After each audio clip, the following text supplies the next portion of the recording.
Ya. Assalamualaikum warahmatullahi wabarakatuh. Selamat siang teman-teman. Kami dari kelompok 1 yang beranggotakan ada Rohimuddin, Muhammad Fauzan, Muhammad Abdurrahim, Ulfa Hanifah, Usul Khalifah, Dina Puniasi, dan Magdalena mau memaparkan hasil observasi kami mengenai analisis harga domba berdasarkan sisi produsen, konsumen, dan pemerintah. Next.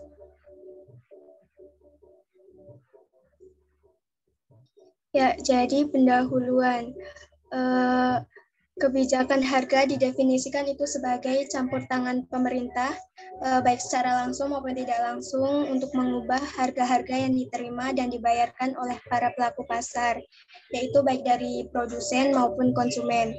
Jadi kebijakan harga ini bertujuan untuk mencapai salah satu atau kombinasi dengan tujuan berikut ini. Yang pertama yaitu tujuan kontribusi terhadap anggaran pemerintah, pertumbuhan devisa negara, mengurangi ketidakstabilan harga, memperbaiki distribusi pemasaran dan alokasi sumber daya.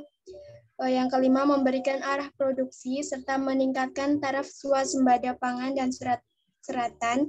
Dan yang terakhir yaitu tujuan untuk meningkatkan pendapatan dan taraf kesejahteraan penduduk.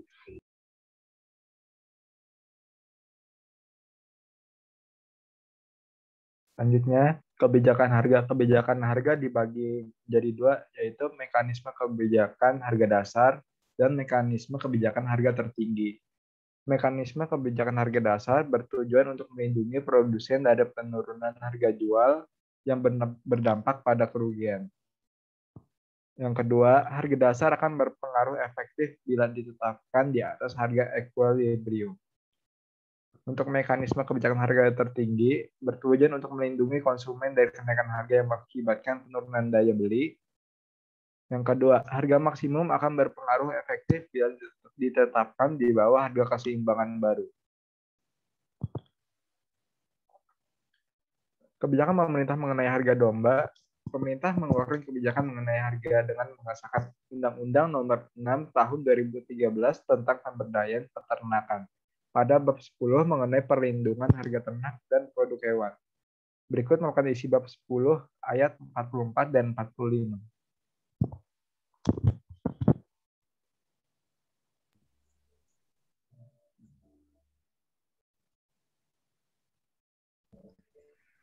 Dalam pasal 44 ayat 1, perlindungan harga ternak dilakukan melalui A. Penetapan jumlah ternak, jenis ternak, dan klasifikasi ternak yang dapat dimasukkan dari luar negeri. B. Pengklasifikasian ternak bibit dan ternak bukan bibit. C. Penetapan harga dasar ternak bibit dan harga dasar ternak bukan bibit. D. Pemberian kemudahan kepada peternak untuk menjual ternak bibit ke seluruh wilayah negara Republik Indonesia. Ayat 2. Harga dasar ternak bibit ditetapkan sesuai dengan nilai mutu, genetik, dan harga dasar. Ternak bukan bibit ditetapkan berdasarkan berat badan ternak. Ayat 3. Perlindungan harga ternak sebagaimana dimaksud pada ayat 1 dilakukan oleh Menteri, Gubernur, dan Bupati Wali Kota sesuai dengan kewenangannya. Ayat 4. Penetapan jumlah jenis dan klasifikasi ternak yang dapat dimasukkan dari luar negeri, sebagaimana dimaksudkan pada ayat 1 huruf A, dilakukan oleh Menteri melalui koordinasi dengan Menteri yang menyelenggarakan urusan pemerintahan dan bidang perdagangan. Ayat 5. Pengklasifikasian ternak bibit dan ternak bukan bibit, sebagaimana dimaksud pada ayat 1 huruf B, dilakukan oleh Menteri. Ayat 6. Pemberian kemudahan kepada peternak untuk menjual ternak bibit ke seluruh wilayah negara Republik Indonesia, sebagaimana dimaksud pada ayat 1 huruf D, dilakukan oleh Gubernur. Next.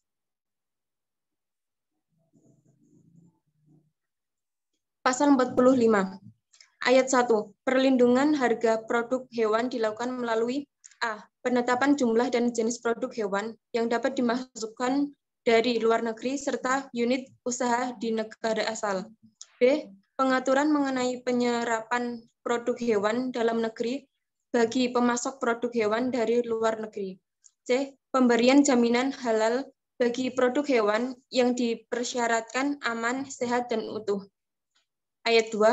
Penetapan jumlah dan jenis produk hewan sebagaimana dimaksud pada ayat 1 huruf A harus memperhatikan ketersediaan produk hewan yang dihasilkan di dalam negeri dan kebutuhan produk hewan dalam negeri.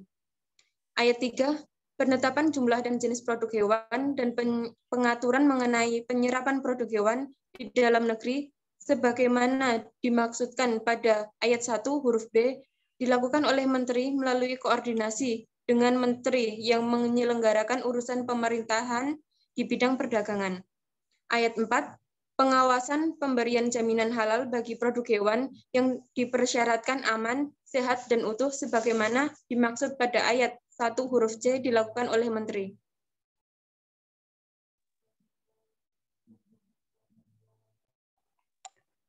Oke, selanjutnya kami akan memaparkan hasil observasi kami.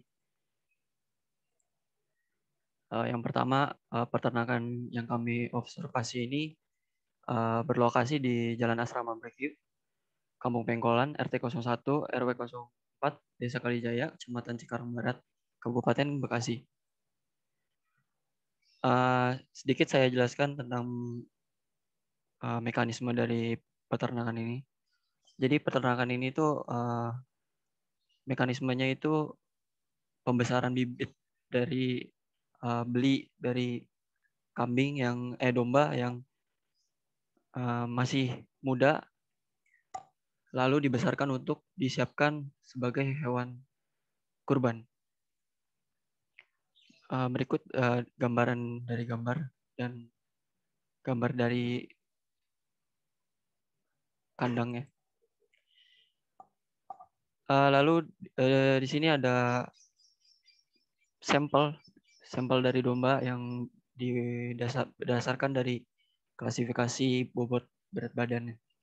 Dari kelas grade D, grade C, grade B, grade A, ke kelas super, dan kelas istimewa. Dari bobot grade D sendiri itu berkisar dari 20 kg sampai dengan 24 kg. Yang C ini dari 25 sampai 30. Yang B ini 30 sampai 34. Dan yang A ini 30 sampai 35 sampai 39. Dan yang super sampai dengan istimewa ini up to 40 kg.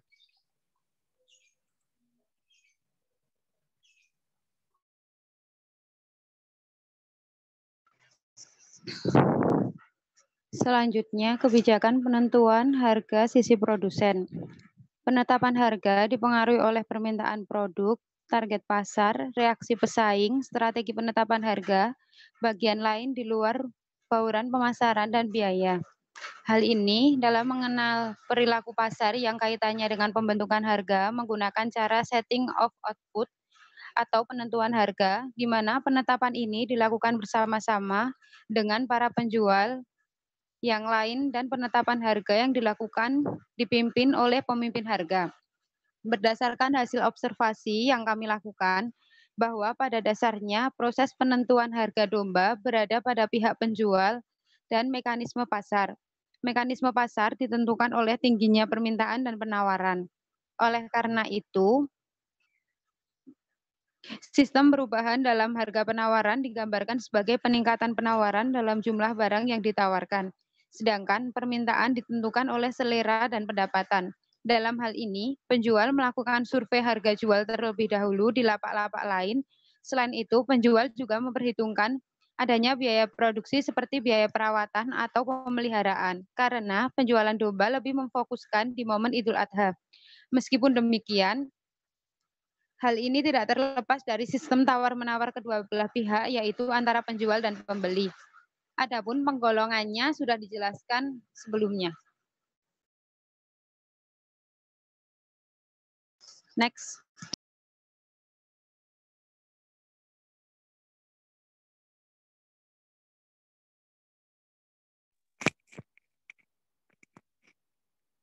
Ini PPT-nya emang geser-geser ya? Apa cuma di aku?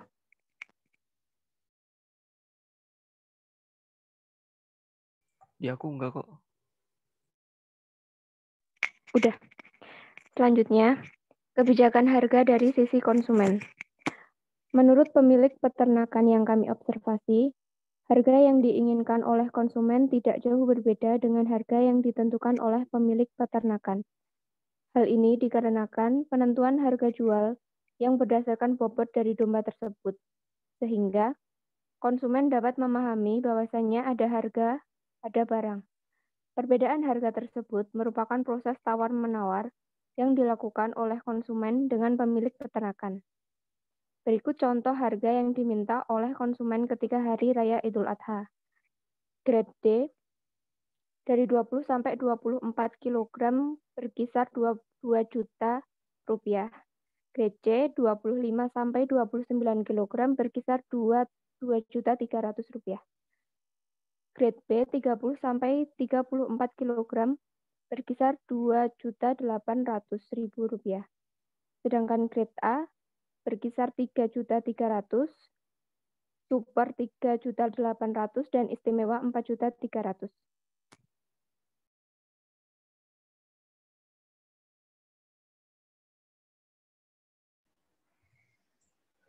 Baik, teman-teman.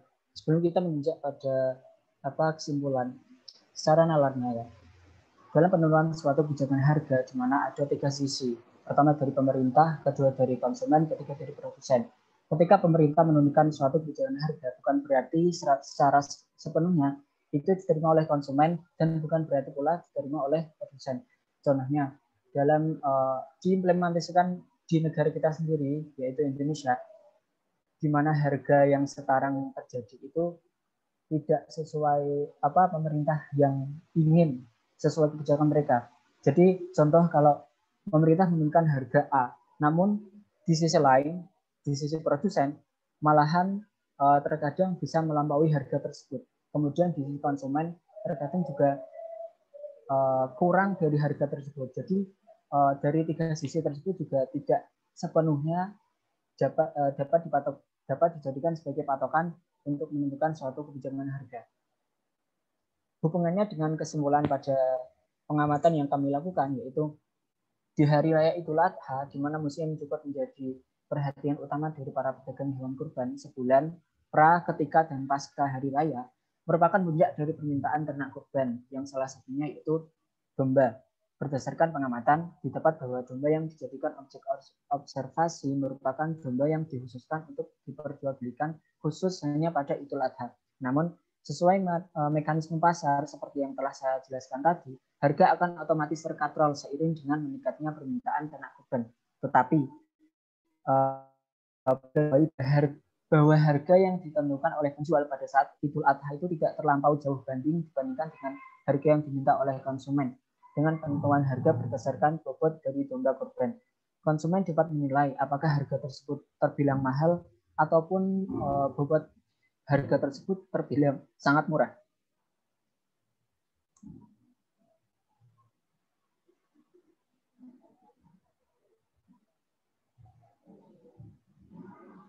Sekian presentasi dari kelompok kami.